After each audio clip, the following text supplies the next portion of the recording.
সন্ধ্যাবেলা ছেলে গিয়া বাবারে কয় 10,000 টাকা দাও। বাবায় জানে টাকা দিলেই এখন বন্ধু আর বান্ধব নিয়ে মদের আড্ডায় যাবে। বাবায় টাকা থাকার পরেও কয় দিব না। ছেলে কয় দেও। দীর্ঘ টাইম তর্ক বিতর্কের এক পর্যায়ে ছেলে নিজেরে কন্ট্রোল করতে না পাইরা বাবারে মাইর শুরু করছে। এখন তো মিডিয়াতেও দেখা যায় ছেলে বাবারে মারে, কত বড় বেঈমান আর কুলাঙ্গা। বাবারে মারতে মারতে রক্তাক্ত করে ফেললো। মা ইয়া পায়ে ধরে বাবারে কার মারিস না, তোর বাবা বেহুশ হয়ে গেছে। এবার মায়েরও লাথি মারলো। মারার পরে ছেলেটা একটা মরণের আর এক নতুন ফাঁদের নাম বাইক। কি কয় দিকে মোটর সাইকেল, হুন্ডা বাইক, মরণের নতুন এক ফাঁদের নাম। ওটার উপরে বইলেই জানি কেমন শরীর আগুন আর আগুন, পয়েন্টে পয়েন্টে আগুন, পশমের গোড়ায় আগুন বাইর হয় বাইকে বইলেই, ঠিক নি? আর পেছনে যদি বিপরীত পার্স থাকে তো আরো আগুন। এবার কয় ট্রাকের তলে গিয়ে ঠান্ডা হয় না, এর আগে ঠান্ডা হয় না। ছেলেটা বাইক নিয়ে বের হয়ে গেল। বাবাই বেউস, রক্তাক্ত জমিন। মা কান্না করে আল্লাহর কাছে কয়, আল্লাহ এই সন্তানটারে আর আমার ঘরে ফেরত আইনো না। আহা, মায়ের বড় দোয়া। দুইটা অন্যায় আছে, করলেই মরার আগে শাস্তি। এর মধ্যে একটা হলো মা বাবার সাথে বেয়াদবি, আর একটা অন্যায় হলো জুলুম। জুলুম আবার 3 প্রকার: আল্লাহর সাথে জুলুম করা, নিজের সাথে জুলুম করা, অন্যান্য মাখলুকতের সাথে জুলুম করা। এই দুইটা অন্যায় করলে শাস্তি মরার আগেই হবে, মরার আগেই হবে। ছেলেটা বাইক নিয়ে চলে গেল। মা দরজা এমন ভাবে ভেতর দিয়ে লক করে দিছে, ছেলে আইসা ভাঙলেও আর দরজা খুলবে না। মায়ের অন্তরে বড় কষ্ট। ছেলেটা চলে গেছে, বাইক দিয়ে যায়, বন্ধুদের আড্ডায় যাবে। হঠাৎ রাস্তা দিয়ে বাইকটা চালায়, হঠাৎ শুনে বয়ান চলে। বয়ান একজন আল্লাহর ওলি, এই যমুনার পারের এপারের ঘটনা। বড় এক আল্লাহর ওলি দুনিয়াতে নাই, কয়েক বছর আগে দুনিয়া থেকে চলে গেছেন। তিনি বয়ান করতেছিলেন মা বাবার খেদমত নিয়া। ছেলেটা বাইকটা থামায় বয়ান শুনছে, দিলের মধ্যে হিট করছে। বাইকটা বন্ধ করে প্যান্ডেলে ঢুকছে, তালা লাগাইয়া প্যান্ডেলের পেছনে বসছে। এমন বয়ান, যুবকের কলিজা ছিদ্র হয়ে গেছে, কান্না শুরু। এক পর্যায়ে ময়দানের পেছনে গড়াগড়ি খায় আর কয়, আল্লাহ আমারে মাফ করিয়া দাও, আমি বাবার সাথে বেয়াদবি করেছি, মায়ের সাথে বেয়াদবি করেছি। আল্লাহর ওলির নজর পড়ে গেছে। মোনাজাতের আগে কয়, যুবকটারে ধইরা নিয়ে আসো। কাছাই না, কয় বাবা তোর কি হইছে? কয় হুজুর আপনারে কি বলবো, আমার মতো খারাপ জমিনে কেউ নাই, আমারে তওবা করায় দেন। হুজুর বলে মোনাজাতের পরে স্টেজে আয়। মোনাজাত দিলেন, ওরে ডাকলেন। হুজুর আমি বাবার গায়ে হাত তুলেছি, মায়ের সাথে বেয়াদবি করেছি। হুজুর এমন ভাবে তওবা করায় দিলেন। যুবক এমন তওবা করছে, মরিয়া গেল আর কোনোদিন মা বাবার সাথে বেয়াদবি করব না। এবার বিদায় হইয়া রাতের গভীরে বাসার দিকে রওয়ানা। দরজার সামনে গিয়া ডাক দিছে, মা। মা তো ঘুমায় না, বাবা অসুস্থ বিছানা। মা টের পাইছে, খুলবে না। মা ওয়াদা করছে দরজা খুলবো না, না জানিয়া বাড়াইসা মারধর করে। সন্তান কাঁদে আর কয়, মা আমি একটু মাপ চাবো, বাবার পাও ধরে একটু সুযোগ দাও, দরজা খুলো, আর বেয়াদবি করবো না। মা বলে দরজা খুলবো না, না জানি কোন বেয়াদবি করো। শেষ পর্যন্ত সন্তান এত কান্না কাঁদলো, মায়ের কলিজায় মানাইতে পারে না, দরজাটা খুলে দিল। সন্তান মায়ের পা জড়ায় কয়, মা তুমি আমারে মাফ করিয়া দাও। মা বলে আমার কাছে মাপ চায় কি হবে, বাবার কাছে গিয়া ক্ষমা চা। যেই মা বাবার দোয়ার কারণে তুই বড় হইছ, ওই মা বাবার দোয়া চোখের পানি যদি না থাকতো, আমি হাফিজুর রহমান এই চেয়ারে বসতে পারতাম না। ও টাকাওয়ালা, বাড়িওয়ালা, ও পরীক্ষায় ভালো নাম্বারওয়ালা। মা বাবার চোখের পানি আর দোয়ার কারণে আজকে পরীক্ষায় ভালো নাম্বার পেয়েছো, টাকার মালিক, বাড়ি গাড়ির মালিক হয়েছো। আজকে কত আরামে গাড়ি নিয়ে ঘুরো। আর এই নওগাঁ জেলায় তোর বাবা মা কত কষ্ট করিয়া চলাফেরা করছে, গাড়ি ভাড়া দেওয়ার মতো টাকাও ছিল না। আজ আল্লাহ তোমারে টাকা দিছেন, মা বাবার কথা মনেও করো না, দোয়াও করো না। ওরে যার মা বাবা দুনিয়ায় নাই, কবরের কিনারায় গিয়া মাঝে মাঝে দোয়া করিও, আল্লাহর কাছে বলি, ওরে মালিক, মা বাবার হক আদায় করতে পারি নাই, মা বাবা জীবনে এত কষ্ট করেছেন, আমি যদি টাকাওয়ালা হইতাম আমি মা বাবারে শান্তিতে রাখতাম। আজ আমার মা এমন জায়গায় আছে, বিছানাও নাই, একটা বাতিও নাই, সাদা কাফনের প্যাকেট হইয়া কবরে ঘুমায়। ও সন্তান, ওই মা বাবারে কাঁদাইয়া যদি থাকো, তাড়াতাড়ি মাওলার কাছে ক্ষমা চাও। আর যার মা বাবা বেঁচে আছে, বাবারে গিয়ে ক্ষমা চাও, হাত ধইরা বলিও, বাবা তোমার ঋণ আদায় করতে পারবো না, দয়া করে তুমি মাফ করে দাও।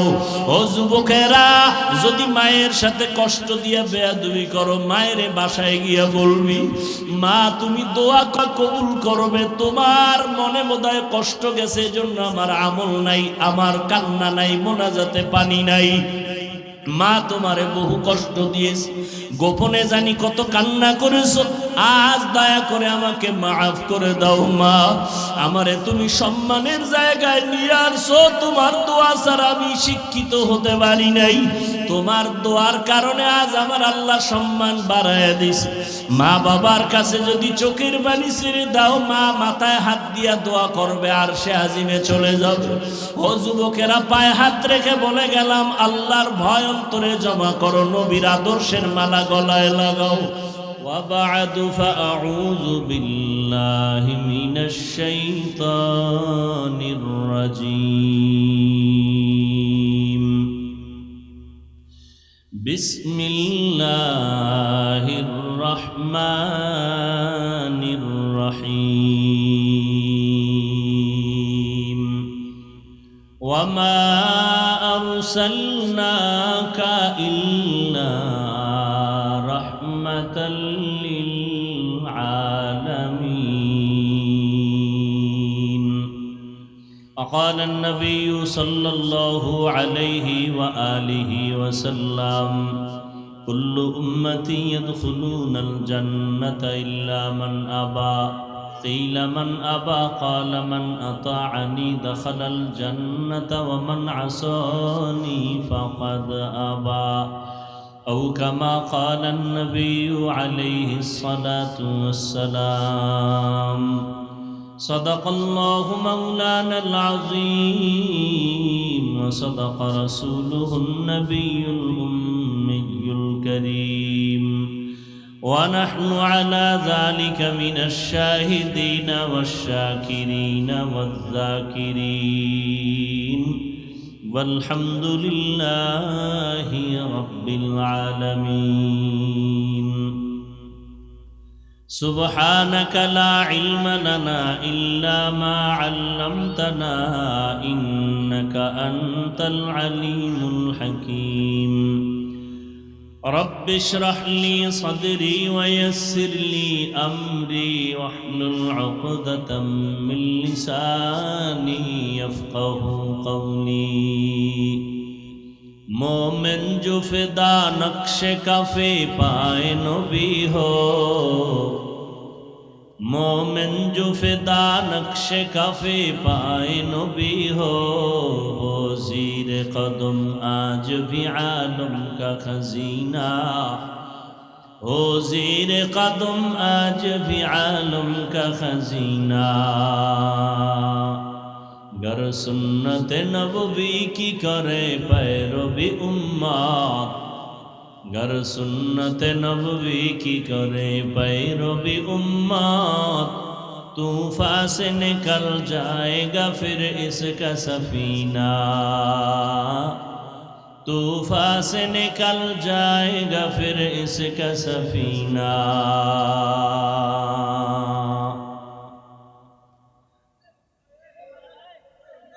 कर दिल में तरफ हो मेरे आका का मुलाकात, कर दिल में तरफ हो मेरे आका का जियारत एक आन में आई नबी दिखला दे मदीना एक आन में आई नबी दिखला दे मदीना।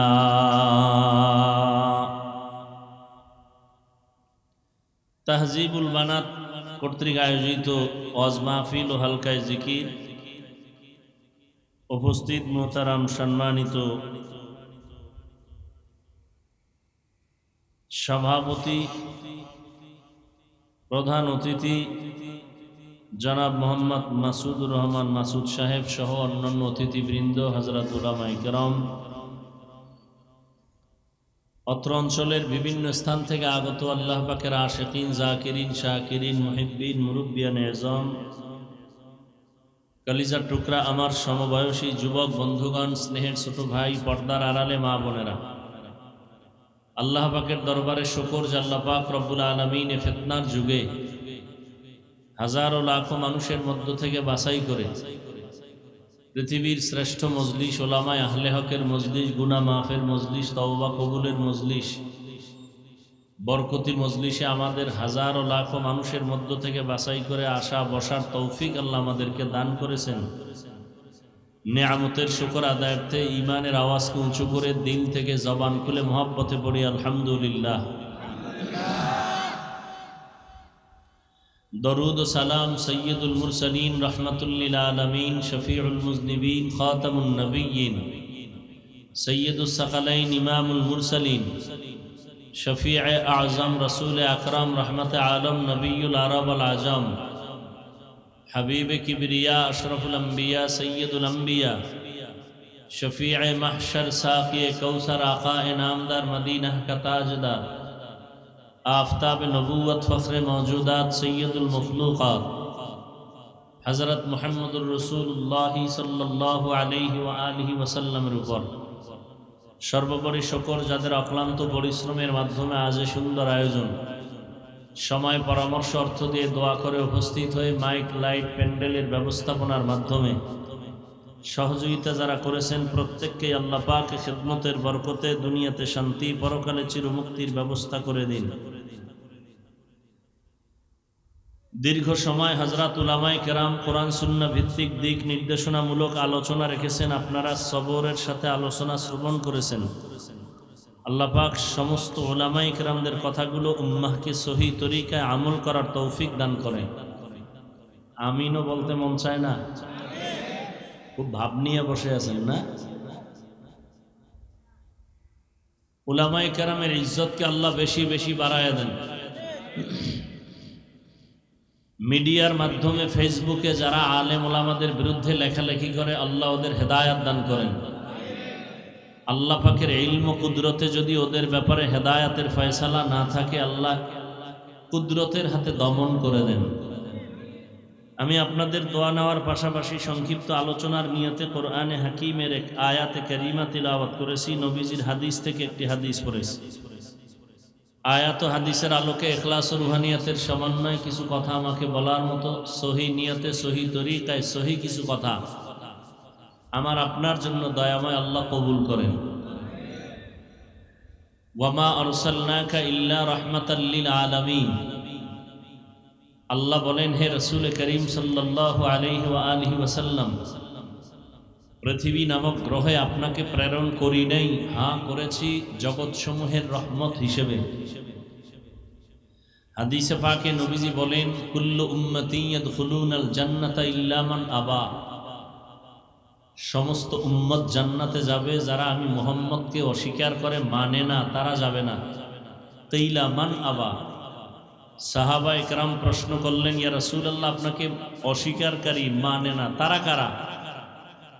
ক্বালা মান আতাআনি দাখালাল জান্নাহ ওয়া মান আসানি ফাকাদ আবা। নবীজি বললেন, যে আমার ইতাআত করে, ইত্তেবা করে, অনুসরণ অনুকরণ করে, সে জান্নাতে যাবে। যে আমার বিরোধিতা করে, সে আমাকে অস্বীকারী হিসাবে জাহান্নামে যাবে। হাদিসটার তরজমার দিকে একটু খেয়াল করি। বর্তমানে নবীকে মানা না মানা নিয়ে অনেক টানা পড়া আমাদের মাঝে দ্বন্দ্ব বিদ্বন্দ্ব, কে নবী মানে কে মানে না। দেখা যায় নবীর তরিকায় টুপি পরলাম, নবীর তরিকায় আদর্শ মতে দাঁড়িয়ে রাখলাম, নবীর তরিকায় নামাজ পড়ি, নবীর তরিকায় পর্দা করি, নবীর তরিকায় হালাল খাই। এরপরও আমাদের বিরুদ্ধে একদল মানুষ বলে আমরা নবীর দুশ্মন। তারা কারা? যাদের দাড়ি নেই, টুপি নেই, নামাজ নাই, পর্দা নাই, সুদ খায়, ঘুষ খায়, এরা বলে। তা আসলে নবী কে মানে, নবী কে মানে না, ১৫০০ বছর আগে রসুল একটা স্কেল দিয়ে গেছেন স্পষ্ট। একটু আমরা খেয়াল করব। নবীজি বলছেন সব উম্মত জান্নাতে যাবে। তর্জমাটা মনে থাকলে বলেন তো কে যাবে না? গেছে, শেষ, ১ মিনিটে শেষ। নবী বলছেন সব উম্মত জান্নাতে যাবে, যে আমি মুহাম্মদকে অস্বীকার করে মানে না তারা যাবে না। এখন সাহাবায়ে কেরামদের থেকে আবার প্রশ্ন আসলো, ইয়া রাসূলুল্লাহ আপনাকে অস্বীকারকারী মানে না তারা কারা? এবার একটু খেয়াল করবেন। প্রশ্ন হলো নবী আপনাকে মানে না তারা কারা? নবী জবাব দিলেন কি? মান আতাআনি দাখালাল জান্নাহ, যে আমার অনুসরণ করে, অনুকরণ করে, ইতাআত করে, ইত্তেবা করে, আনুগত্য করে, সে জান্নাতি। সাহাবাদের প্রশ্ন কি ছিল? নবী আপনাকে অস্বীকারী যারা, এরা কারা? নবী ডাইরেক্ট এই জবাবটা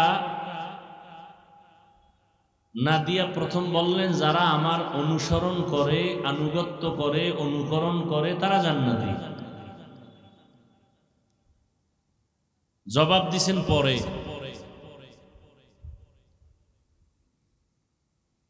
আমাকে একটু বলেন তো, নবীজিকে কারা মানে না? নবী বললেন যে আমার অনুসরণ করে তারা জান্নাতে যাবে, তার মানে তারা নবীকে মানে। বিপরীত কথা কি দাঁড়াবে? যারা নবীর অনুসরণ, অনুকরণ করে না তারা জান্নাতে। এভাবেই কথাটা দাঁড়ায়, কিন্তু হাদিসে নবী এ কথা বলেন নাই। নবী কি বলছেন? নবী বলছেন মান আসানি ফাকাদ আওয়া, যে আমার বিরোধিতা করে সে আমাকে অস্বীকারকারী হিসাবে জাহান্নামী। খুব চিকন কথা, একটু খেয়াল করবেন, মনে রাখতে পারলে অনেক প্রশ্নের জবাব পেয়ে যাবেন। নবীকে কে মানে কে মানে না, নবীকে কে মানে কে মানে না। নবী বললেন যে আমার অনুসরণ করে, আনুগত্য করে সে জান্নাতে যাবে, মানে সে নবী মানে। বিপরীত কথা দাঁড়ায় যে নবীর আদর্শ মতো চলে না, আনুগত্য করে না, সে নবী মানে না। কিন্তু নবী এ কথাটা বলেন নাই। নবী কি বলছেন? যে আমার বিরোধিতা করে সে আমাকে অস্বীকারকারী হিসাবে জাহান্নামে যাবে।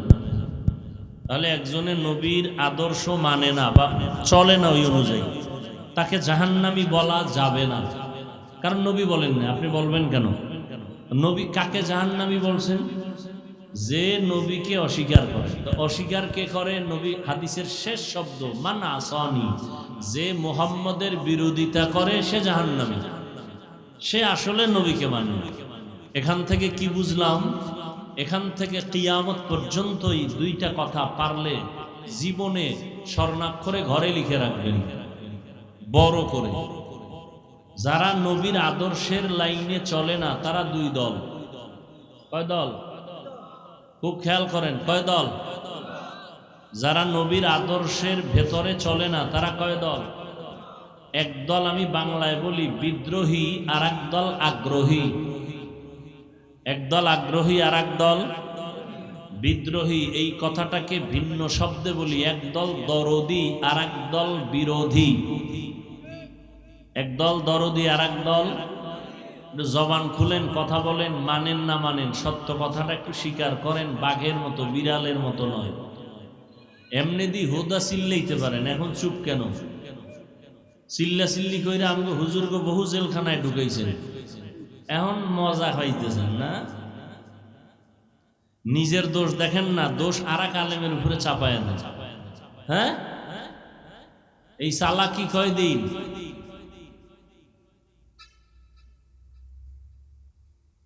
ক্লাস 5-এ পড়ে, ক্লাস 8-এ পড়ে, আমাকে মাদ্রাসায় পড়লে দাখিল পড়ে, না হয় শারহে বেকায়া কাফিয়া পড়ে। এমন বেয়াদব ছেলেগুলো ফেসবুকে লেখে বড় বড় আলেমদের ছবি দিয়া, এ অমুক দলের দালাল। লেখে না? লেখে না? তোমার মতো এই বেয়াদবি করার সাহস কে দিয়েছে? এই বেয়াদব! এজন্য সারা বাংলাদেশে আমি বলি, কথাটা মনে রাখিও, যারা ওলামায়ে কেরামদের বিরুদ্ধে ফেসবুকে লেখে এরা মা বাবার অভিশপ্ত সন্তান। মা বাবার বরদোয়া লাগছে ওদের কপালে, না হয় আলেমের বিরুদ্ধে লিখতে পারে না। অভিশপ্ত সন্তান ওরা, মায়ের বাবা। আল্লাহ হেদায়েত দান করুন। তুমি দালালের কি বুঝো? আমি যদি মদখোরের কাছে যাই, এই বেটা কথা শোন, জীবনভর তো খুব চালাকি করছো, আর আমগো টুপিওয়ালাদের তো এখনো বলো আমরা বোকা। আসলেই আমরা বোকা, নাহলে তোকে থাপড়াইয়া বহু আগে সাইজ করে ফেলাইতাম। আমরা আসলেই বোকা, জানি আমগো গালি দাও, এরপরও কিচ্ছু বলি না। দেখলে হাসি মুখে বলি বাবা কেমন আছো, সালাম দেই। আসলে আমরা বোকা। না হয় মসজিদের মধ্যে 5-10 হাজার টাকা ইমামতি, 6 মাস বাকি, কে থাকে? ঘরের মধ্যে খানেওয়ালা পেটের সংখ্যা বেশি, 5-7 জন হুজুর ঘরে, তোমার ঘরে 2 জন, কারণ তুমি তো ট্যাবলেট দিয়া থামায় রাখছো। আর আমরা হুজুরেরা তো ট্যাবলেট সেবন করি না। যেদিন রসুলের হাদিস শুনছি, ওই বাড়ির মাইয়া বিয়া করো যেই বংশে সন্তান বেশি হয়। নবী কয় সন্তান বাড়াও, তুমি ট্যাবলেট খায় খাও, কমাও। তো কত পার্সেন্ট কমাইছো ট্যাবলেট খাইয়া? জ্ঞানী বাবার একটু বলো, 20 বছর আগের তুলনায় জনসংখ্যা বাংলাদেশে কমছে না বাড়ছে? সত্য কথাটা বলো তো। ট্যাবলেট কই?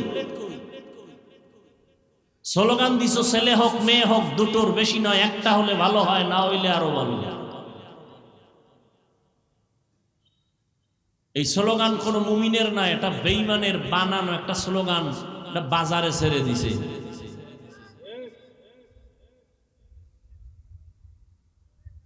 কেন এই স্লোগান? কয় এরা সন্তান বেশি হলে থাকবে কই, খাবে কি? কয় দোনোটার চাবি আমি আল্লাহ নিজের হাতে রাখছি। খাওয়ানোর চাবি কোনো ব্যক্তির হাতে আছে? সরকারের হাতে। কারো কাছে থাকলে আমাকে হুজুরগো খানা বন্ধ করে কত আগে মাইরে ফেলাইতো। কিন্তু করোনায় চাকরি বন্ধ, ব্যবসা বন্ধ, স্কুল বন্ধ, কলেজ বন্ধ, ভার্সিটি বন্ধ, ট্রেন বন্ধ, ফ্যাক্টরি বন্ধ, সব বন্ধ। কোরআনের একটা মাদ্রাসাও বন্ধ হয় নাই। আর কেমনে বুঝাইলে বুঝবা মুসলমান জাতি? কোন হুজুর ভিক্ষা করছে করোনায়? না খাইয়া মরছে কোন হুজুর? কিন্তু অনেক তোমাদের লাইনের যুবকদেরকে বলছি, বহু আল্লাহর বান্দারা চাকরি ছেড়ে দিয়েছে, ব্যবসা ছেড়ে দিয়েছে। বুঝাবার জন্য বলছি, কাউকে ছোট করতেছি না। ছোট করার নিয়ত থাকলে তাহলে আপনাদের পায়ে ধরে ধরে বয়ান করি গেল। কি স্বার্থ কি আমার? আপনি দেন গালি আর আমি আপনার ভাও ধরতেছি। কেমনে আমারে খাওয়ান? রিজিকের মালিক আল্লাহ, আপনার ভাও ধরবো কেন? দেখলে সালামটা আগে দেই, চিন্তা করি না এটা কি নামাজ পড়ে না পড়ে, চিন্তাই করি না, আগে সালাম দেই। দেখিনি দিলটা নরম হয়, দেখিনি মদিনার সুন্নতওয়ালা হয়। আল্লাহ সবাইকে কবুল করে। তো যে কথাটা বলতেছিলাম, যারা নবীর আদর্শের লাইনে চলে না তারা কয় দল? এদিকে তাকান, দেখবেন হঠাৎ করে ঘড়ির মধ্যে তাকায় দেখবেন স্টেজে বসলো আর সাইডে দিল, কি কইল? কপাল পুরলে কিছু ধরতেই পারবেন না।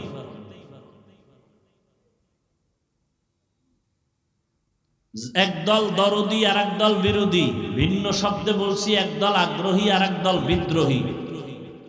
উদাহরণ দেই, খেয়াল করেন। কথার কথা, কোন একটা যুবকরে আমি জিজ্ঞাসা করলাম ডান দিক থেকে, এই যুবক তুমি নবীজির আদর্শে দাঁড়িয়ে রাখো না কেন?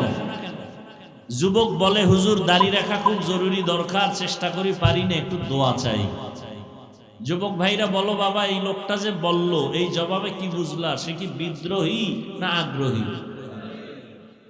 আগ্রহী। আচ্ছা, বাম দিকে একজনকে জিজ্ঞাসা করলাম, এই যুবক নবীজির আদর্শে দাড়ি রাখো না কেন? আমার কথাটা শেষ না হতে বিদ্যুতের গতিতে বলল, না রাখলে অসুবিধা কি? রসুল নাই বোধহয় এদিকে। আর একটু যদি শিক্ষিত চালাক হয়, সে বলবে দাড়ির মধ্যেই কি ইসলাম? টুপির মধ্যেই কি ইসলাম? পোশাকের মধ্যেই কি ইসলাম? এ কয় আর একটা একটা বাদ দেয়। পোশাকের মধ্যেই কি ইসলাম মানে পোশাক নাই, টুপির মধ্যেই কি ইসলাম, টুপি বাদ, দাড়ির মধ্যেই কি ইসলাম, দাড়ি বাদ, পর্দার ভেতরে কি ইসলাম, পর্দা বাদ। তো ইসলাম কই? এবার জবাব চাই, এ কি আগ্রহী না বিদ্রোহী? সবাই বলেন আগ্রহী না বিদ্রোহী? রসুলের আদর্শের বেলায় বিদ্রোহীর নাম বেঈমান। বলেন, বিদ্রোহীর নাম বেঈমান, আগ্রহীর নাম মুমিন। আগ্রহী জান্নাতি, বিদ্রোহী জাহান্নামী। আগ্রহীর হেদায়েতের দরজা খোলা, বিদ্রোহীর হেদায়েতের দরজা বন্ধ।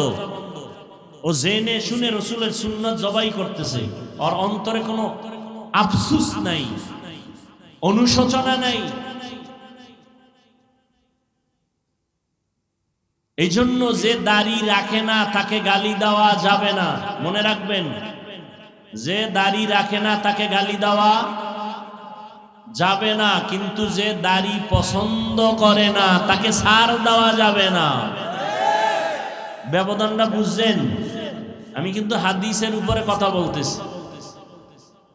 যে নামাজ পড়ে না তাকে গালি দেওয়া, বলেন বলেন, যে নামাজ পড়ে না তাকে গালি দেওয়া, যে নামাজ পছন্দ করে না তাকে ছাড় দেওয়া, সুযোগ পেলেই জুতা, কোনো দেরি নেই। বুঝাইতে পারছি? একজনে পর্দা করে না তাকে গালি দেওয়া, আর একজনে পর্দা পছন্দ করে না তাকে ছাড় দেওয়া। একজন আগ্রহী আর একজন আগ্রহী মুমিন, বিদ্রোহী বেঈমান। এইরকম রোগী কি নাই? একটা লোক পর্দা করে না, কিন্তু হুজুর দরকার পর্দা করা, পারি না, একটু দোয়া করেন, আল্লাহ হেদায়েতের দরজায় নিয়ে আসবেন। বিদ্রোহী বলবে পর্দা না করলে অসুবিধা কি, দিল পর্দা, বড় পর্দা। এরকম বেয়াদব আছে না নাই? বিদ্রোহীর আর এক নাম বেঈমান। হাদিসের উপরে কিছু কথা বলে দিলাম, এবার আয়াতের উপরে কিছু আলোচনা। ওয়ামা আরসালনাকা ইল্লা রাহমাতাল লিল আলামিন। আল্লাহ কি বললেন? তরজমা বলছি, এবার একটু খেয়াল করি বিস্তারিত কিছু কথা। আল্লাহ কি বলছেন? হে রাসূল, আমি জমিনে আপনাকে পাঠাই নাই, হ্যাঁ পাঠিয়েছি জগৎ সমূহের রহমত হিসেবে। আচ্ছা, নবীরে ডাইরেক্ট যদি বলতেন আপনাকে রহমত করে পাঠাইলাম, তোই তো হতো, পাঠাই নাই। আবার বলে হ্যাঁ পাঠিয়েছি জগৎ সমূহের রহমত হিসেবে। ঘুরাইয়া বললেন কেন? ঘুরাইয়া বললেন কেন? আল্লাহ তাআলা বুঝাইলেন, ও দুনিয়ার মানুষ, আল্লাহ বুঝাইলেন, মানুষের জেহেনকে আল্লাহ সাফ করলেন। ও দুনিয়ার মানুষ, রহমতের নবী পুরাটাই রহমত। সুবহানাল্লাহ। না কিছু কিছু বুদ্ধিমান চালাক আছে না, এরা কয় হুজুর আস্তে কইলো তো আল্লাহ শুনে। কি ভাই শুনে না? তো জোরে বলার দরকার কি? যুক্তিবাদী, বড় যুক্তিবাদী ইবলিস। বড় যুক্তিবাদী কে? আর আমগো বর্তমান দুনিয়ায় যুক্তিবাদীর এক নাম বেশ্যা তাসলিমা নাসরিন। এ কিন্তু আর এক যুক্তিবাদী। যুক্তি দিয়া নাস্তিক হওয়া যায়, আল্লাহ পাওয়া যায় না। আচ্ছা, আস্তে কইলে আল্লাহ শুনে তো নাকি? এখানে আপনাদের ইমানের ঘাটতি আছে। তাহলে ফজরের নামাজি ইমামকে বললেন যে হুজুর আপনি আজকে থেকে ফজরের নামাজে কেরাত আস্তে পড়েন, জোরে পড়ার দরকার নেই, আল্লাহ আস্তেও শুনে। চলবে ফজরের নামাজে আপনার মাস্তানি? হ্যাঁ, যুক্তির নাম ইসলাম না। আল্লাহ পাক যা বলছেন বুঝে আসুক আর না আসুক, মেনে নেওয়ার নাম ইসলাম। যে মেনে নেয় তার নাম মুসলিম। বহু বচনে মুসলমান। ইসলাম মানি আমরা অনেকে তর্জমা করি ইসলাম মানি শান্তি, না, সালাম শব্দের অর্থ শান্তি। ইসলাম মানি আনুগত্য করা, যিনি আনুগত্য করেন তার নাম মুসলিম। আর শান্তির আরবি কি? সালাম। এজন্য বারবার কয় সালাম দাও, আফসুস সালাম, আসসালাম কবলাল কালাম, কথা বলার শুরুতে সালাম।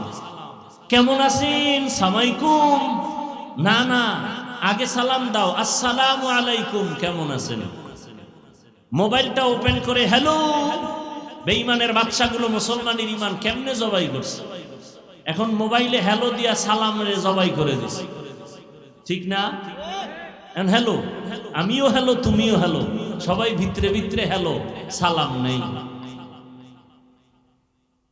আফসুস। অথচ রসুল বলেন কথার আগে সালাম। আর সালামও কি? সালাম যা দেয় না দেওয়ার মতোই। সালাম দেয় স্টাইল করে, সালামালাইকুম। বেটা জীবনে বহু মাস্তানি করলি, বিএ পাস করলি, মেট্রিক পড়লি, আইএ পাস করলি, আসসালামু আলাইকুম দুইটা শব্দ পারো না, লজ্জা করে না? এই দুইটা শব্দ শিখতে কি মাদ্রাসায় যাওয়া লাগে? এটার স্টাইল করে সালামালাইকুম, তার মানে তোর উপরে খোদার গজব। হে আবার ঘুরায় খায় ওয়ালাইকুম, তোর উপরে আগে। সালাম হইল শান্তির জন্য, এমন ভাবে বলছে এটার আর শান্তির তর্জমা নাই। সালামালাইকুম মানে তুই তাড়াতাড়ি মর, তোর উপরে মরণ। আর আসসালামু আলাইকুম এক বেঈমানের বাচ্চা ঢাকার কোন জায়গায় বয়ে বলে নাকি কয়েক বছর আগে বলে, শুদ্ধ করে সালাম দিলে জঙ্গির গন্ধ আসে।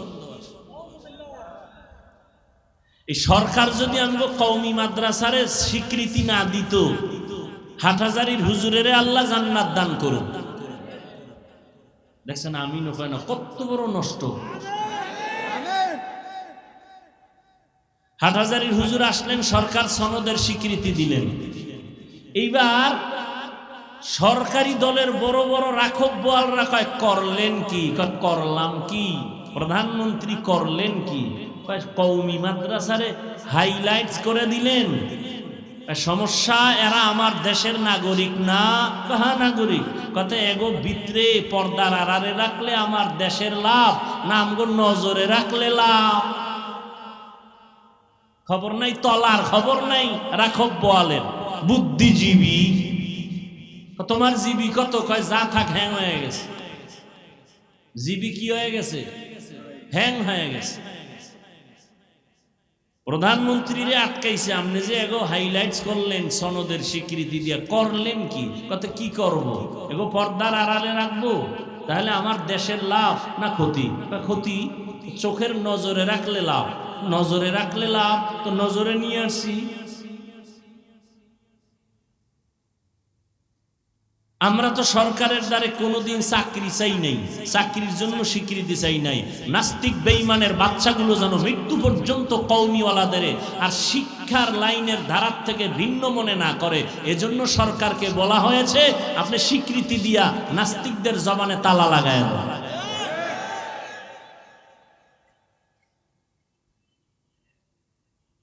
আওয়ামী লীগের পক্ষে বললাম না, এবার ফেসবুকে লেখ আমি আওয়ামী লীগের দালাল, লেখ। তোর আব্বা আম্মা একটু বরদোয়া করছে, এটা কাজে লাগাবি না?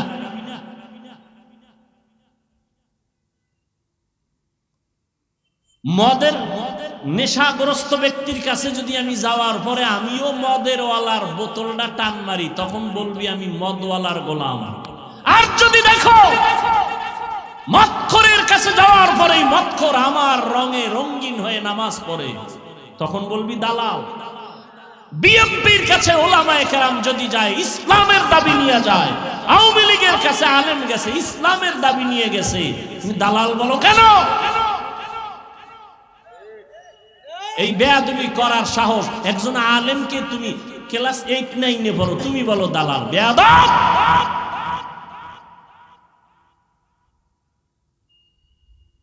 আলেমের বিরুদ্ধে কলম ধরার শক্তি সাহস তোমাকে কে দিয়েছে?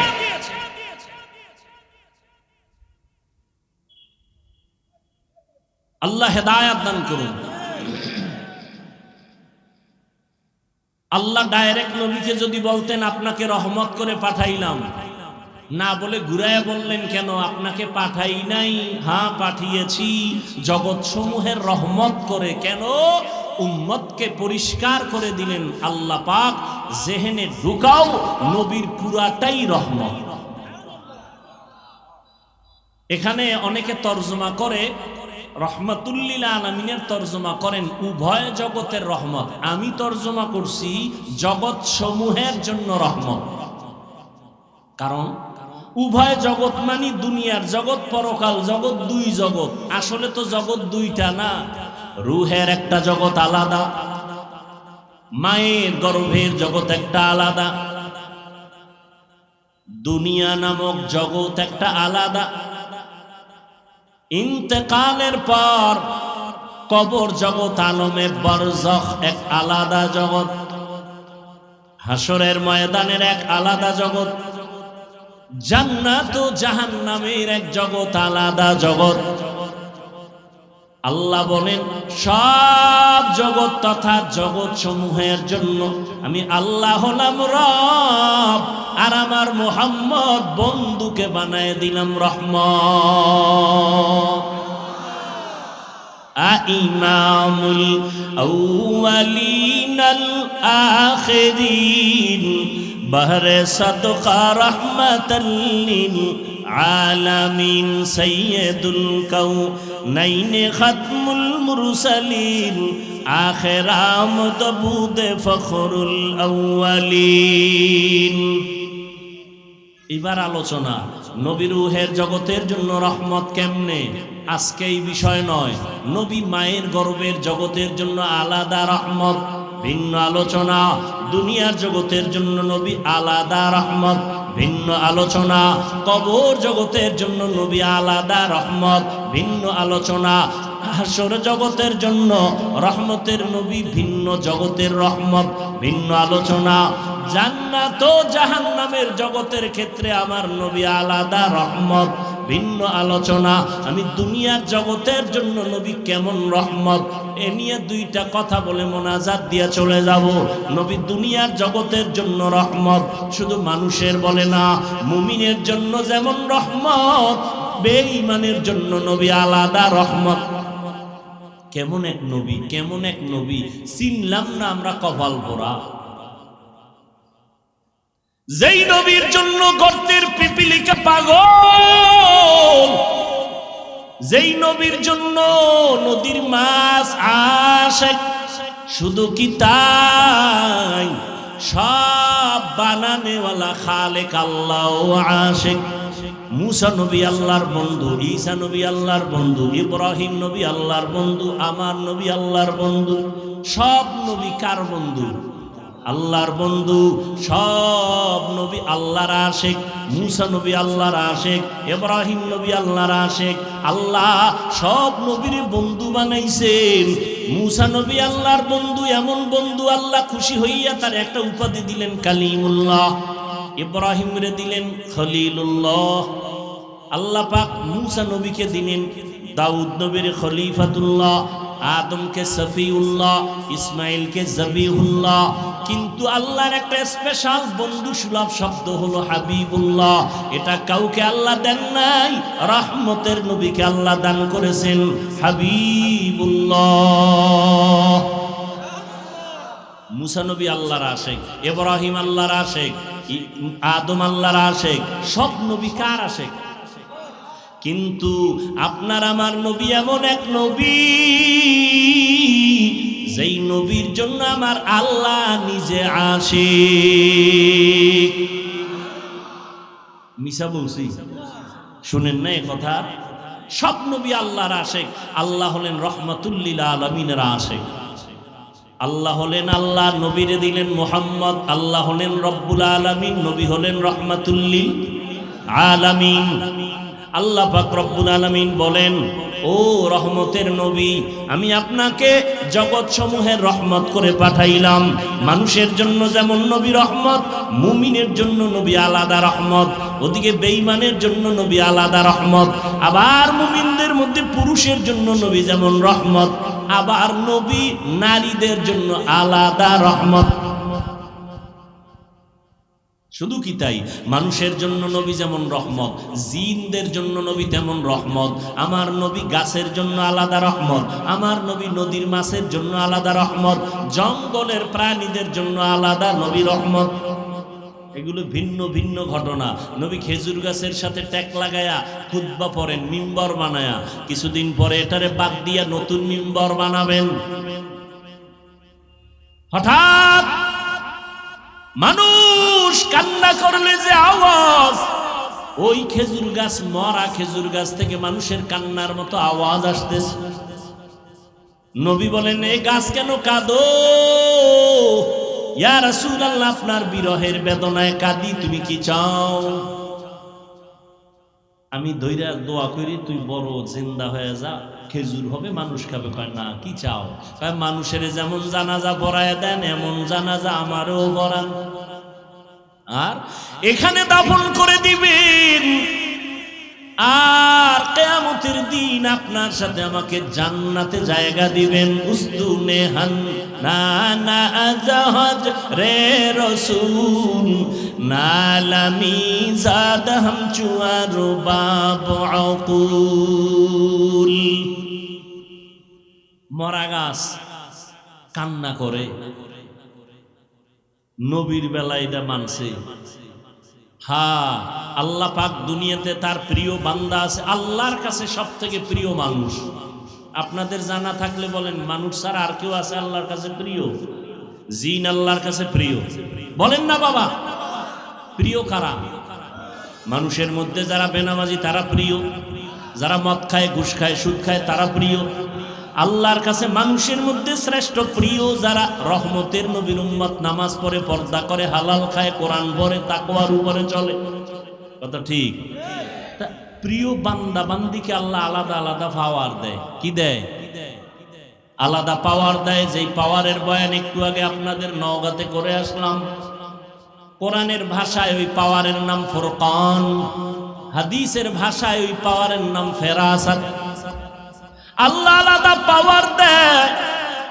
বিশেষ ওই পাওয়ার যখন আল্লাহ দান করেন, ওই পাওয়ার দিয়ে কিছু অলৌকিকতা ঘটে যায়। অলৌকিক ঘটনা, অস্বাভাবিক ঘটনা যা আপনার দ্বারা আমার দ্বারা ঘটে না, আল্লাহর পাওয়ারওয়ালা বান্দার দ্বারা ঘটে যায়। নবীর বেলায় যদি ঘটে, এটার নাম হলো মুআজিজা। আর নবী ছাড়া ভিন্ন কোন আল্লাহর প্রিয় বান্দার দ্বারা যদি ঘটে যায়, তার নাম হলো কারামত। নবীদের মুআজিজা যেমন সত্য, আল্লাহর ভিন্ন প্রিয় বান্দাদের কারামত তেমন সত্য। দীর্ঘদিন নদীতে পানি নেই, শুকায় গেছে। সবাই গিয়ে কয়, আল্লাহর বান্দা একজন কঠিন ব্যক্তি, আল্লাহর খুব প্রিয়, গিয়ে কয় নদীর মধ্যে পানি নেই, অনেক বছর কি করার? একটা চিঠি লেখছে। চিঠি লেখা কি লেখছে তিনি জানেন আর আল্লাহ জানেন। যাও, এই চিঠিটা নদীর মধ্যে ফেলে দাও। এই নওগাঁ মহাদেবপুরের মুসলমান, আমরা বোকা, একটু খেয়াল করে শুনেন, ভুল হলে ধরায় দিয়ে চিঠিটা নদীর মধ্যে ছেড়ে দিও। ঠিকই ছেড়ে দিছে। দীর্ঘ বছর যেই নদীতে পানি নাই, চিঠিটা ফেলা মাত্র পানির জোয়ার শুরু। কি বলছেন? নাউজুবিল্লাহ, নাউজুবিল্লাহ, সুবহানাল্লাহ। কিন্তু একদল তো টেনশনে পড়ে গেল, এটা কি আমগো নবীর ঘটনা? না না, কোনো নবীর দ্বারা হয় নাই, নবী ছাড়া ভিন্ন একজন খাঁটি আল্লাহর বান্দার দ্বারা। এটা কি শর্ম নাই? যদি কয় হ্যাঁ, কয় তার দলিল ছাড়া কাফের। যদি কয় তাবলিগের কোনো মুরব্বী কয় কাফের। এবার খুঁজতে খুঁজতে কয় না, চরমনাইও না। এই ঘটনা কে ঘটাইলো? তাবলিগেও না, ইমাম আবু হানিফা না, ইমাম বুখারী না, ইমাম মুসলিম না, কে ঘটাইলো? খুঁজতে খুঁজতে খুঁজতে খুঁজতে গিয়া হঠাৎ নাম পাইয়া হাদিসে দেখে এই ঘটনা যিনি ঘটাইছেন এই ঘটানেওয়ালা বান্দা হযরত ওমর। এবার কাফেরের যারা ঠিকাদার এরা জিহ্বায় কামড় দিছে ওমর, কিন্তু ওমরের ব্যাপারেও তো অনেকের অ্যালার্জি অন্তরে ঢুকানো। 20 রাকাত পড়ো না কেন, তারাবি 8 রাকাত কেন? কয় ঘুমের ঘরে ওমরের সাথে একটু ঝগড়া লাগছে এই জন্য 20 রাকাত পড়ি না। কয় কারে মানো? কয় মুহাম্মদের মানি, কোন সাহাবী মানি না। আল্লাহর কসম একবার, আল্লাহর কসম 2 বার, আল্লাহর কসম 3 বার, ওয়াল্লাহি বিল্লাহি তাল্লাহি যারা সাহাবাদেরকে মানবে না ইশারা ইঙ্গিতে বিরুদ্ধে লেখবে আর বলবে 3 বার কসম করে বললাম তারা ভণ্ড, তারা ভণ্ড, তারা ভণ্ড। এদের যারা ভণ্ড বলবে না তারাও ভণ্ড।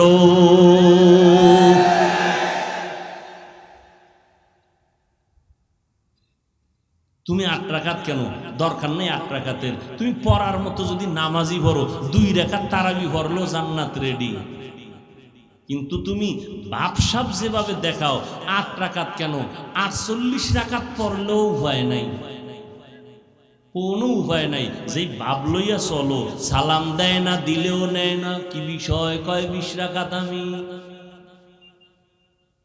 এই অহংকার কেন রে মুমিন? এরে যুবক, 5 কল্লি টুপি মাথায় দিয়েছি, অন্য টুপির বিরুদ্ধে বলি নাই। তুমি কেন আমার টুপি নিয়ে মাথা ব্যথা? আমি কওমি মাদ্রাসার সন্তান, কোনদিন আমি আলিয়ার বিরুদ্ধে বলি নাই, স্কুল কলেজের বিরুদ্ধে বলি নাই। তুমি কওমি নিয়ে কেন বুকে ব্যথা?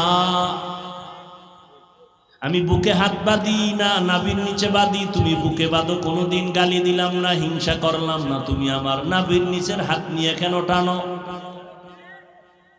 এরে আল্লাহর গোলাম, ভালো করে বুঝো, আমি আলহামদুর পরে আস্তে আমিন বলি, আপনি জোরে আমিন বলেন। কোনোদিন হিংসা করি না, গালি দেই না, আপনি আস্তে আমিনের উপরে রাগ কেন? আমি পীর মুরিদের লাইনের সন্তান, আমি পীর মাশায়েখ মানি, শুধু মানি না, আমি চ্যালেঞ্জ করে বলি সারা দেশে যারা বলে আমি ওলিয়া উলিয়া মানি না, আল্লাহর কসম তারা ভণ্ড। যারা বলে ওলিয়া উলিয়া মানি না তারা ভণ্ড, তাদের যারা ভণ্ড বলবে না তারাও ভণ্ড। স্পষ্ট করে গেলাম, সারা বাংলাদেশে নাকের আগায় দম থাকা পর্যন্ত সত্য কথা বলে যাব। যারা ওলি মানে না তারা বুখারী শরীফ মানে না, যারা আউলিয়া মানে না তারা কোরআন মানে না। অতএব সাবধান, আমি ওলিয়া উলিয়ার পক্ষে থাইকাও তো যারা পীর মুরিদির লাইনে নাই তাদের হিংসা করলাম না, তুমি কেন বিরুদ্ধে বলো?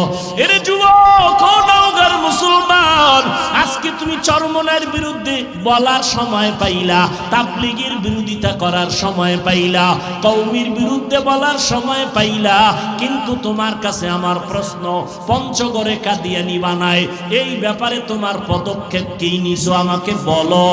ওই উত্তর চট্টগ্রাম এলাকায় খ্রিস্টান মিশনারিরা কাজ করে মুসলমানের ঈমান হরণের ক্ষেত্রে, তোমার পদক্ষেপ কি বলো? ওরে মুসলমানের পিছে লাগলা, বেঈমানের ব্যাপারে ফয়সালা কখন করবা? এবার একটা মানে ভেজাল মুক্ত একটা জবাব চাই সবার থেকে। সত্য কথাটা স্বীকার করেন, সত্য কথাটা স্বীকার করেন, মানেন আর না মানেন। তাবলীগের দ্বারা আমার দেশের মুসলমানের ঈমানের ক্ষতি হয়েছে কি পরিমাণ বলেন? সত্য কথাটা বলেন। কওমি মাদ্রাসার দ্বারা আমার দেশ ইসলাম মুসলমানের কি ক্ষতি হয়েছে বলেন? যারা পীরের লাইনে হক, যারা ভণ্ড না তাদের ব্যাপারে না, যারা হক এদের দ্বারা ক্ষতি হয়েছে। হ্যাঁ, যদি বলেন হ্যাঁ ঠিক আছে, তা কোনদিন মৃত্যু পর্যন্ত তাবলীগের বিরুদ্ধে, পীর মাশায়েখের বিরুদ্ধে, কওমির বিরুদ্ধে কোনদিন কিছু বলবেন না, লেখবেন না। যদি কিছু বলিয়াও থাকেন, লিখে থাকেন, তওবা করে নিও, আল্লাহ কবুল করেন।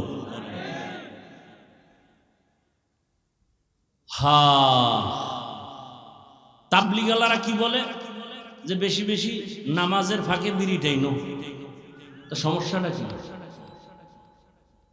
তাবলিগালারা বলে যে যারা 8 রাকাত নামাজ পড়ে তারাবি এদের সাথে সালাম বন্ধ। হ্যাঁ, তো কি বিরোধিতা কেন? আর তোমার বিরোধিতার দ্বারা তাবলিগের কি ক্ষতি হয়েছে? তাবলিগের মধ্যে 2টা পার্ট হয়েছে না? কয় পার্ট? 2 পার্ট হওয়ার কারণে খেদমত কি কমছে? খেদমত আরো বাড়ছে না? দোনো দল আলাদা জিদ করে খেদমত করে, অগছে আমি বেশি দাওয়াত দিব, অগছে আমি বেশি দাওয়াত দিব, কাজ বাড়ছে না? কওমি মাদ্রাসা কমতেছে না বাড়তেছে? তা তোমার বিরোধিতায় যদি আমগো লাভ হয় তা তো তোমারে আমার কলম কিনে দেওয়া দরকার, আরো লেখো। যারে শয়তানে ধরে কাম থুইয়া কাম করে, আল্লাহ সবাইকে হেদায়েত দান করুন। ওয়ামা আরসালনাকা ইল্লা রাহমাতাল লিল আলামিন।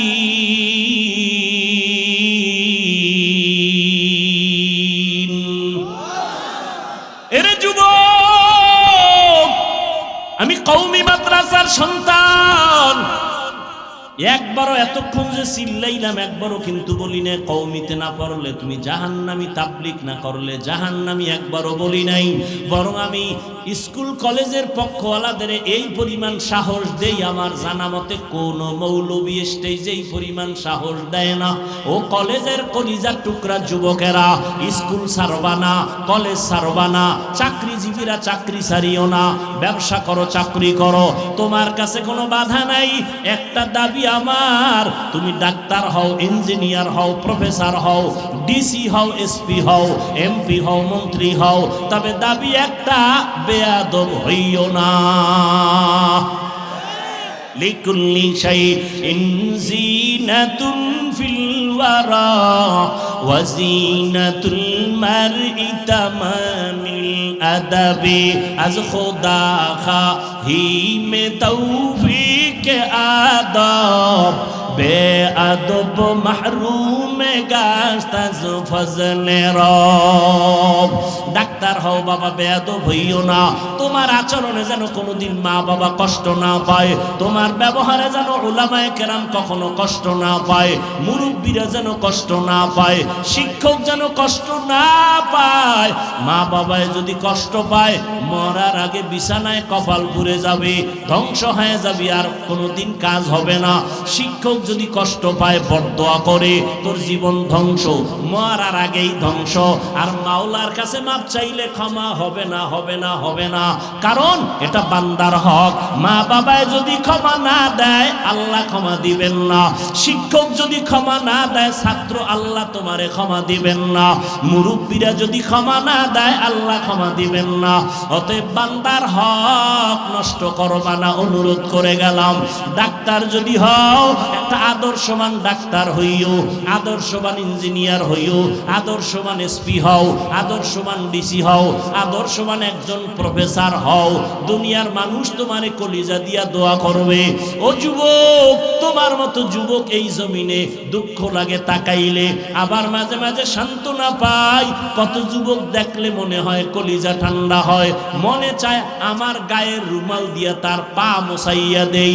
কারণ যুবক কই পড়ো, কয় জাহাঙ্গীরনগরে পড়ি, সলিমুল্লাহ কলেজে থাকি, ঢাকা কলেজে পড়ি। তোর দাড়ি এত কেন লম্বা?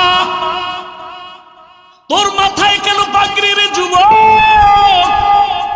মনে হয় তুই বাইতুল মুকাররমের খতিব। তাই জীবনে মাদ্রাসায় পড়ি নাই, ওলামায়ে কেরামের দোয়া পাইছি, কোরআনের ছোঁয়া লাগছে। আমি জাহাঙ্গীরনগরে পড়লেও নামাজ আমার বন্ধ নাই। এই সত্য কথার সাক্ষী দিয়ে আছে না নাই? তুমি পারো না কেন? তোমার উপরে কার বরদোয়া লাগছে? ও যুবক, রহমতের নবীর চিনলি না রে বাবা? যেই নবী এত দামি নবী যার কোনো গুনাহ নাই, এত কষ্ট করলেন জীবনটা দিয়া, পেটে পাথর বাঁধলেন, দান দান শহীদ করলেন উম্মতের জন্য। এরে নবীরা আশিক, ওই নবীর আদর্শ নবী রেখে গেলেন, বিদায় বেলা বলে গেলেন দুইটা জিনিস আমি রেখে গেলাম, যারা ধরে রাখবা সম্মানও যাবে না, ঈমানও যাবে না। ১৫০০ বছর পর আজও নবীর চ্যালেঞ্জে যারা আছে এদের মতো সম্মানে কেউ নাই। কোরআন আছে, সুন্নত আছে, এদের মতো সম্মানে কেউ আছে? এমপি সাহেব দেখলে কয় হুজুর দোয়া করিয়েন, মন্ত্রী মহোদয় দেখলে বলে হুজুর দোয়া করিয়েন, চেয়ারম্যান সাহেব বলে হুজুর আপনারে মহব্বত করি দোয়া করিয়েন। এটা কি টাকা দিয়ে কিনা যায়? চেয়ারম্যান সাহেব আপনাদের চেয়ারে বসছে, ক্ষমতায় কয় বছর? নিয়ম অনুযায়ী 5 বছর। আমরা উলামায়ে কেরামরা চেয়ারে বসছি, আমাদের মেয়াদ আসেনি? আছে। আমরা দুনিয়ায়ও বাদশাহ, পরকালেও বাদশাহ। তুমি ডান হাতে বাম হাতে কোটি কোটি টাকা কামাই করো, আর একজন আলেমের কামাই 10,000 20,000 টাকা মাসে বেতন, 6 মাস বাকি। এরপরও কেউ না খাইয়া হাহুতাশ করে না, না খাইয়া মরে না। আল্লাহ তাদের 5,000 10,000 টাকায় বরকত দেয়, বরকতি রিজিক দেয়। কয় কেমন বরকত? কয় তুমি 3 প্লেট খাইলেও পেট ভরে না, কয় আরো আধা প্লেট দাও। আর বরকতি খানা যারা পায়, 1 প্লেট খানা 4 জনে খাইয়াও কয় আরো খানা রয়ে গেল, খাইতে পারি না। এর নাম বরকতি রিজিক। কে দেয়? করতা ওয়াকুল মি কুনি হর সুবহ শাম মি রসানাত রসকে তু আজলাম মাকাম জুজবা হকচি জে মখাজ ইনসু জা ফজলে উআ মস্ত দরজুম লা জাহা। ও নবীর আশিক উম্মতের দল, আমার নবী কেমনে দুনিয়ার জমিনে আসলেন? এমন একটা জায়গায় আমি হুজুর যদি মদের আড্ডায় যাই, দেখেন না একটু আওয়ামী লীগের কাছে বিএনপির কাছে হুজুরেরা যায়, কত গালি। আর আপনার নবীর খবর রাখছেননি? সৃষ্টির শ্রেষ্ঠ নবী, যার কোনো তুলনা নাই, যেই নবী এত পিওর, এত পিওর, এত পিওর। কেমন পিওর? 63 বছর হায়াতে যেই নবীর একটা মিথ্যা কথা বলেন নাই, নবী কোনদিন গালি দেন নাই, কারো গালির জবাব দেন নাই, কোনদিন বেত্রাঘাত করে মানুষের দাওয়াত দেন নাই। আমার নবী চোখ গরম করে কোনদিন কারো দিকে তাকান নাই। ওই নবীকে, এত পবিত্র নবী, যেই নবী কদম দিয়ে হাঁটলে ওই জায়গা থেকে মিশকের ঘেরান আসতো দীর্ঘ বছর। সুবহানাল্লাহ। ভালো করে চিনো নবী কেমন। নবী রাস্তা দিয়ে যখন চলতেন, দুপার্শ্বের গাছ নবীরে সালাম দেয়, জঙ্গলের প্রাণীরা নবীরে সালাম দেয়। কেমন মায়ার নবী। এমন নবীরে আল্লাহ দুনিয়ার এমন একটা জায়গায় পাঠাইছেন, যেই জায়গার মানুষ হলো পৃথিবীর মধ্যে নিকৃষ্ট চরিত্রহীন লম্পট।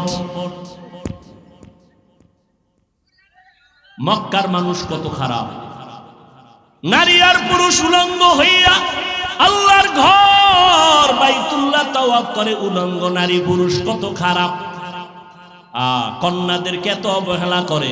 আপন বাবা কন্যাকে গলা টিপে হত্যা করে, পাথর চাপা দিয়ে মেরে ফেলে।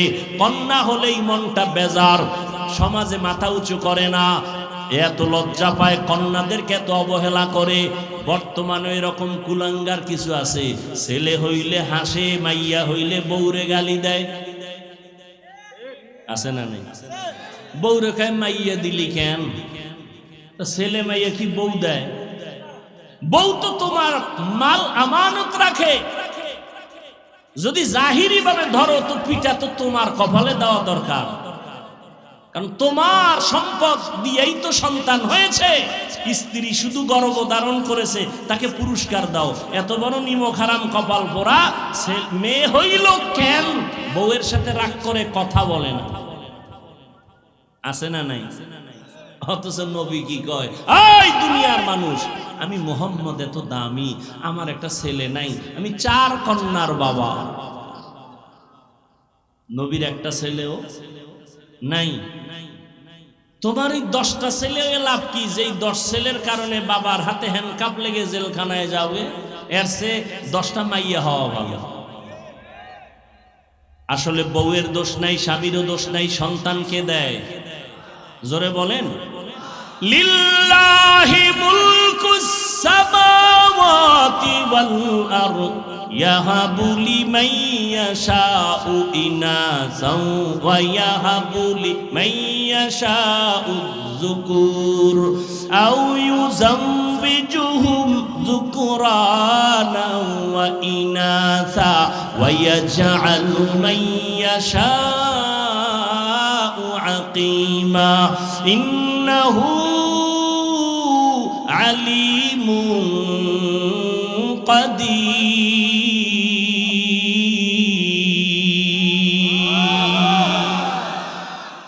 এই কোরআনটা পড়তে মজা আছে না নাই?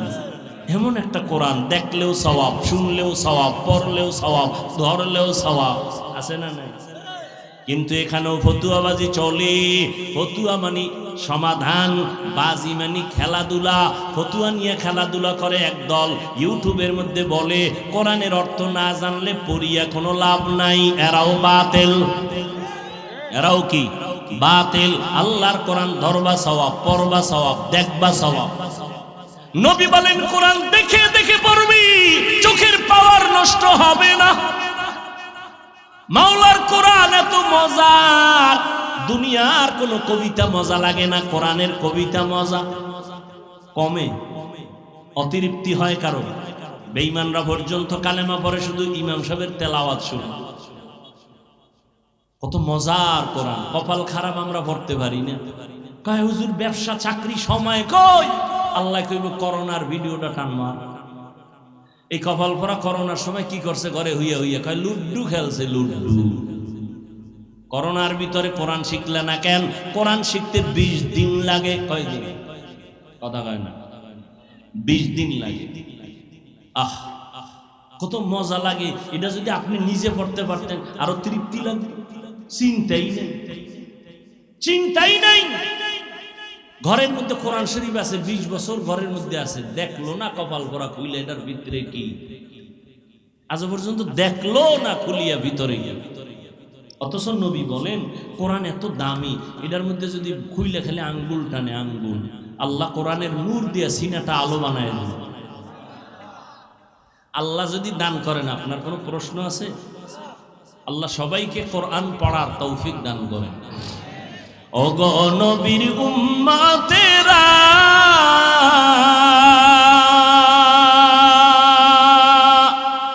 হয়ে আজি দিশাহারা,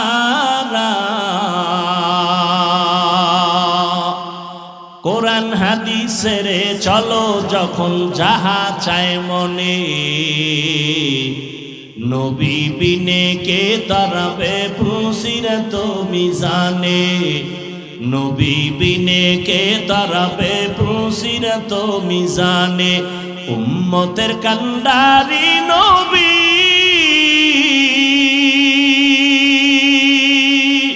কাঁদেছেন উম্মতের লাগি,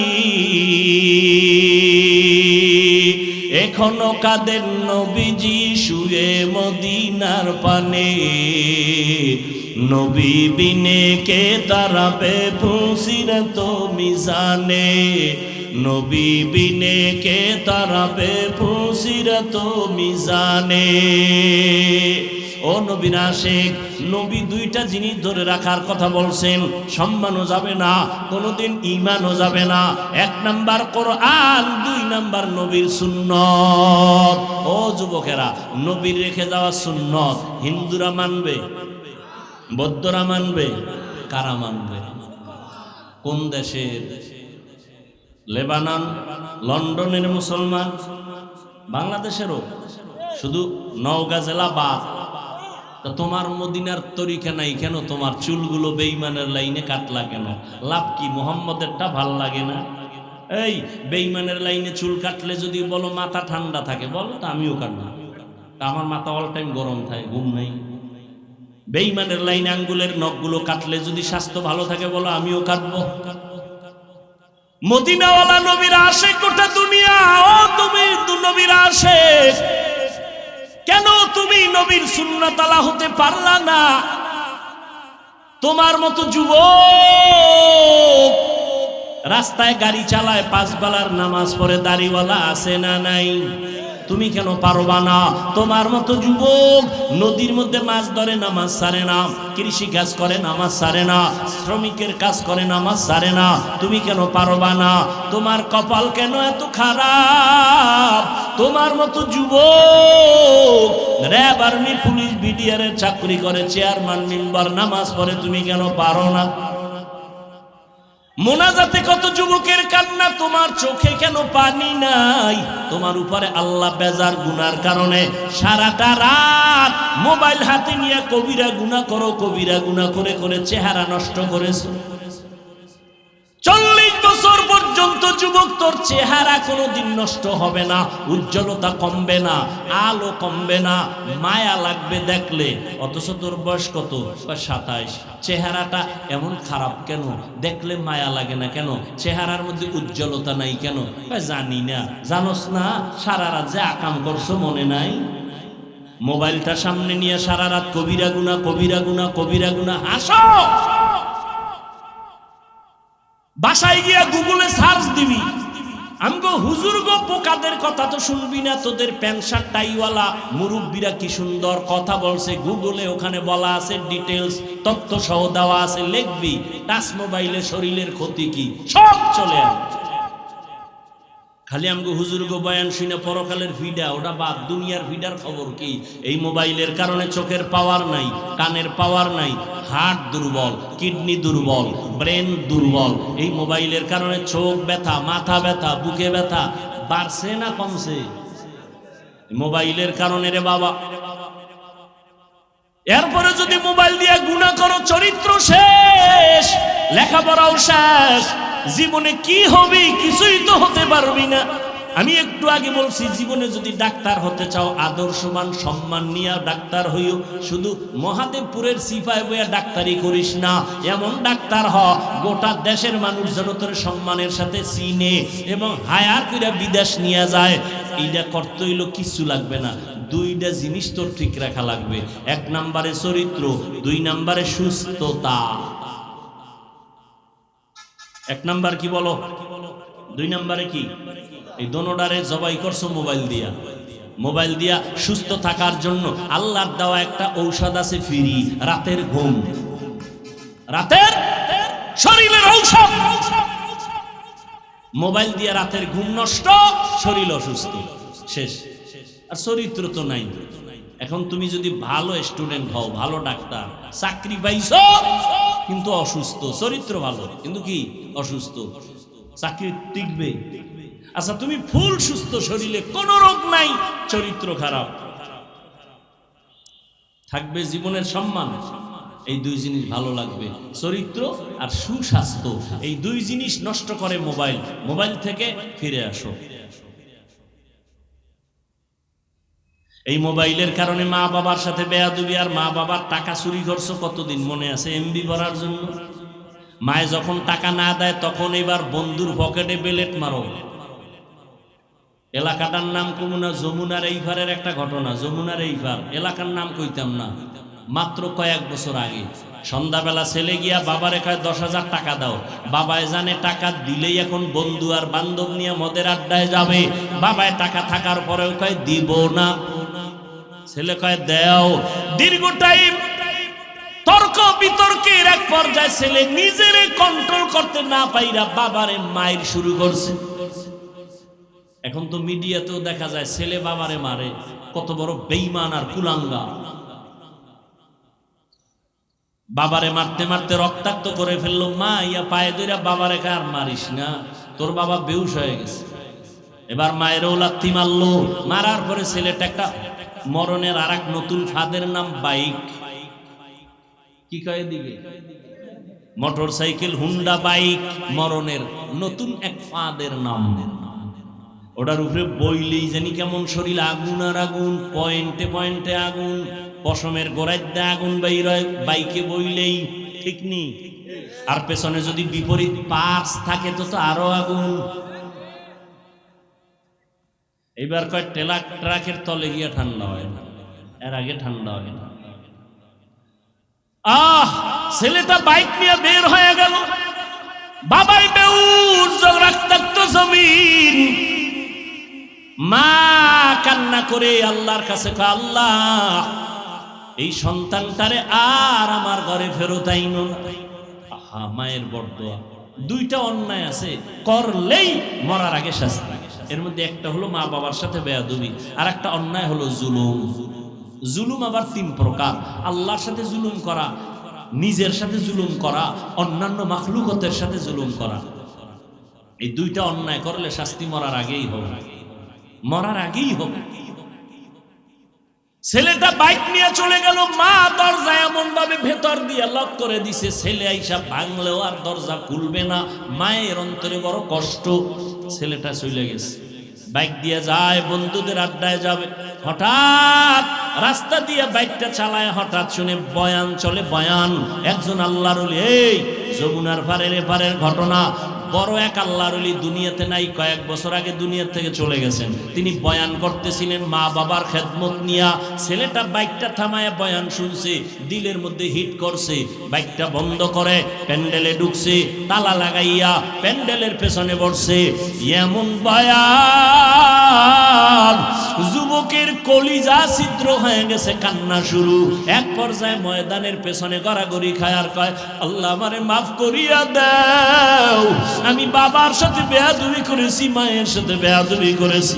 আল্লাহর ওলির নজর পড়ে গেছে। মোনাজাতের আগে কয়, যুবকটারে ধইরা নিয়ে আসো। কাছাই না, কয় বাবা তোর কি হইছে? কয় হুজুর আপনারে কি বলবো, আমার মতো খারাপ জমিনে কেউ নাই, আমারে তওবা করায় দেন। হুজুর বলে মোনাজাতের পরে স্টেজে আয়। মোনাজাত দিলেন, ওরে ডাকলেন। হুজুর আমি বাবার গায়ে হাত তুলেছি, মায়ের সাথে বেয়াদবি করেছি। হুজুর এমন ভাবে তওবা করায় দিলেন। যুবক এমন তওবা করছে, মরিয়া গেল, আর কোনোদিন মা বাবার সাথে বেয়াদবি করব না। এবার বিদায় হইয়া রাতের গভীরে বাসার দিকে রওয়ানা। দরজার সামনে গিয়া ডাক দিছে, মা। মা তো ঘুমায় না, বাবা অসুস্থ বিছানা। মা টের পাইছে, খুলবে না। মা ওয়াদা করছে দরজা খুলবো না, না জানিয়া বাড়াইসা মারধর করে। সন্তান কাঁদে আর কয়, মা আমি একটু মাপ চাবো, বাবার পাও ধরে একটু সুযোগ দাও, দরজা খুলো, আর বেয়াদবি করবো না। মা বলে দরজা খুলবো না, না জানি কোন বেয়াদবি করো। শেষ পর্যন্ত সন্তান এত কান্না কাঁদলো, মায়ের কলিজায় মানাইতে পারে না, দরজাটা খুলে দিল। সন্তান মায়ের পা জড়ায় কয়, মা তুমি আমারে মাফ করিয়া দাও। মা বলে আমার কাছে মাপ চায় কি হবে, বাবার কাছে গিয়া ক্ষমা চা। যেই মা বাবার দোয়ার কারণে তুই বড় হইছ, ওই মা বাবার দোয়া চোখের পানি যদি না থাকতো, আমি হাফিজুর রহমান এই চেয়ারে বসতে পারতাম না। ও টাকাওয়ালা, বাড়িওয়ালা, ও পরীক্ষায় ভালো নাম্বারওয়ালা। মা বাবার চোখের পানি আর দোয়ার কারণে আজকে পরীক্ষায় ভালো নাম্বার পেয়েছো, টাকার মালিক, বাড়ি গাড়ির মালিক হয়েছো। আজকে কত আরামে গাড়ি নিয়ে ঘুরো। আর এই নওগাঁ জেলায় তোর বাবা মা কত কষ্ট করিয়া চলাফেরা করছে, গাড়ি ভাড়া দেওয়ার মতো টাকাও ছিল না। আজ আল্লাহ তোমারে টাকা দিছেন, মা বাবার কথা মনেও করো না, দোয়াও করো না। ওরে যার মা বাবা দুনিয়ায় নাই, কবরের কিনারায় গিয়া মাঝে মাঝে দোয়া করিও, আল্লাহর কাছে বলি, ওরে মালিক মা বাবার হক আদায় করতে পারি নাই, মা বাবা জীবনে এত কষ্ট করেছেন, আমি যদি টাকাওয়ালা হইতাম আমি মা বাবারে শান্তিতে রাখতাম। আজ আমার মা এমন জায়গায় আছে, বিছানাও নাই, একটা বাতিও নাই, সাদা কাফনের প্যাকেট হইয়া কবরে ঘুমায়। ও সন্তান, ওই মা বাবারে কাঁদাইয়া যদি থাকো, তাড়াতাড়ি মাওলার কাছে ক্ষমা চাও। আর যার মা বাবা বেঁচে আছে, বাবারে গিয়ে ক্ষমা চাও, হাত ধইরা বলিও, বাবা তোমার ঋণ আদায় করতে পারবো না, দয়া করে তুমি মাফ করে দাও। ও যুবকেরা, যদি মায়ের সাথে কষ্ট দিয়ে বেয়াদবি করো, মায়ের বাসায় গিয়া বলবি, মা তুমি দোয়া কবুল করবে, তোমার মনে বোধহয় কষ্ট গেছে, এজন্য আমার আমল নাই, আমার কান্না নাই, মোনাজাতে পানি নাই। মা তোমারে বহু কষ্ট দিয়েছে, গোপনে জানি কত কান্না করেছো, আজ দয়া করে আমাকে মাফ করে দাও মা। আমারে তুমি সম্মানের জায়গায় নিয়ে আসছো, তোমার দোয়া ছাড়া আমি শিক্ষিত হতে পারি নাই, তোমার দোয়ার কারণে আজ আমার আল্লাহ সম্মান বাড়ায় দিছে। মা বাবার কাছে যদি চোখের পানি ছেড়ে দাও, মা মাথায় হাত দিয়া দোয়া করবে আর সে আজিমে চলে যাবে। ও যুবকেরা, পায়ে হাত রেখে বলে গেলাম, আল্লাহর ভয় অন্তরে জমা করো, নবীর আদর্শের মালা গলায় লাগাও, তওবা করো পেছনের গুনাহ থেকে, মনে মনে আমার আল্লাহকে ডাকো আর বলো, আল্লাহ জীবনে কত নামাজ ছাড়লাম, বেপরদায় চললাম, আজকে থেকে তওবা করতেছি, মরিয়া গেলে যাব, হায়াতের মালিক তুমি, ইজ্জতের মালিক তুমি, আর নামাজ ছাড়বো না, দাড়ি কাটবো না, বেপরদায় চলবো না, মা বাবারে কষ্ট দিব না। ওলামায়ে কেরামের পরামর্শ নিয়ে নবীর সুন্নাত অনুযায়ী চলাফেরা করব। স্কুলে পড়ো, কলেজে পড়ো, চাকরি করো, নামাজ ছাড়িও না, মা বাবার দোয়া নিতে ভুল করিও না রে বাবা। তবে সবার কপালে তওবা নসিব হবে না। যাদের অন্তর তৈরি হয়ে গেছে, মরিয়া গেল আর নামাজ ছাড়বা না, তওবা করে নিবা, আর দাড়ি কাটবা না, মা বাবারে কষ্ট দিবা না, আলেমদের বরদোয়া নিবা না। তওবা করার মতো যদি কারো খাঁটি অন্তর তৈরি হয়, দুটো হাত আমার আল্লাহকে দেখায়া দাও। আয় আল্লাহ, হাতগুলো কবুল করে নেন, তওবা কবুল করে নেন, তওবার উপরে মজবুত হইয়া চলার তৌফিক দান করেন। আলহামদুলিল্লাহি রাব্বিল আলামিন, ওয়াসসালাতু ওয়াসসালামু আলা সাইয়্যিদিল আমবিয়াই ওয়াল মুরসালিন ওয়া আলা আলিহি ওয়া আসহাবিহি আজমাইন। ইয়া আরহামার রাহিমিন, ইয়া আরহামার রাহিমিন, ইয়া আরহামার রাহিমিন, রব্বিরহামহুমা কামা রব্বায়ানি সগীরা। আল্লাহুম্মা ইন্নাকা আফুউন কারীম, তুহিব্বুল আফওয়া ফা'ফু আন্না। আল্লাহুম্মা ইন্না নাসআলুকা রিযাকা ওয়াল জান্নাহ ওয়া নাউযু বিকা মিন সাখাতিকা ওয়ান নার। আল্লাহুম্মা ইন্না নাউযু বিকা মিনাল বারাসি ওয়াল জুনুনি ওয়াল জুযামি ওয়া সাইয়্যিল আসকাম। ও দয়ার মালিক, গুনার বোঝা নিয়ে আপনার দরওয়াজায় হাত তুলেছি, মেহেরবানি করে আমাদের জীবনের সমস্ত গুনাহগুলো মাফ করে দেন। আয় আল্লাহ, আজকের আয়োজন কবুল করে নেন, সহযোগিতা যারা করেছেন কবুল করে নেন, সারা দুনিয়াবাসীকে মাফ করে দেন। ফিলিস্তিনের মুসলমানদের উপরে রহমত দান করেন, ইসরায়েলের জালেমদের থেকে মুসলমানকে হেফাজত করেন, জালেমদের জুলুম থেকে হেফাজত করেন, বাংলাদেশ শান্তির দেশ বানায় দেন। প্রবাসে যারা ব্যবসা করে, চাকরি করে, হেফাজত করেন। আয় আল্লাহ, প্রশাসনিক ভাবে যারা কাজ করে, জনপ্রতিনিধির দায়িত্বে যারা দিনদার বানায় দেন। আয় আল্লাহ, মেহেরবানি করে আমাদের দিলের নেক আশা পূরণ করে দেন। আয় আল্লাহ, সকলের কামাই রুজি ব্যবসায় বরকত দান করেন, অভাব দূর করে দেন, ঋণ আদায়ের ব্যবস্থা করে দেন, ঘরে ঘরে সুন্নতের আমল জারি করে দেন, মা বাবাকে কবুল করে নেন। আয় আল্লাহ, প্রত্যেকটা সন্তান দিনের খাদেম বানায় দেন, মা বোন যারা ঘরে আছে পর্দাওয়ালা বানায় দেন, মাদ্রাসা কবুল করে নেন, অন্যান্য শিক্ষা প্রতিষ্ঠান নবীর আদর্শে কবুল করে নেন, সুন্নাতওয়ালা জিন্দেগি দান করেন, নবীর রওজা মোবারক বাইতুল্লাহ জিয়ারতের ব্যবস্থা করে দেন। আল্লাহ, আমার কলিজার প্রত্যেকটা যুবকের দিনদার বানায় দেন, মোবাইলের গুনাহের থেকে হেফাজত করেন। আয় আল্লাহ, চলার পথে হেফাজত করেন, উলামায়ে আহলে হকের বিজয় দান করেন, মিথ্যা মামলায় যারা জড়িত মুক্তির ব্যবস্থা করে দেন। ও দয়ার মালিক, নবীজির সুন্নাতওয়ালা জিন্দেগি দান করেন। যারা লেখাপড়া করে পরীক্ষার্থী সবাইকে কামিয়াবি দান করেন। আয় আল্লাহ মোবাইলের গুনাহের থেকে হেফাজত করেন। আয় আল্লাহ আমাদের সবাইকে দ্বীনের খাদেম বানায় দেন। আমরা যারা হাত তুলেছি জানি না কার মা নাই বাবাও নাই, অন্ধকার কবর থেকে দোয়া চায় জান্নাত দান করেন। দীর্ঘ নেক হায়াত যারা বেঁচে আছে দান করেন।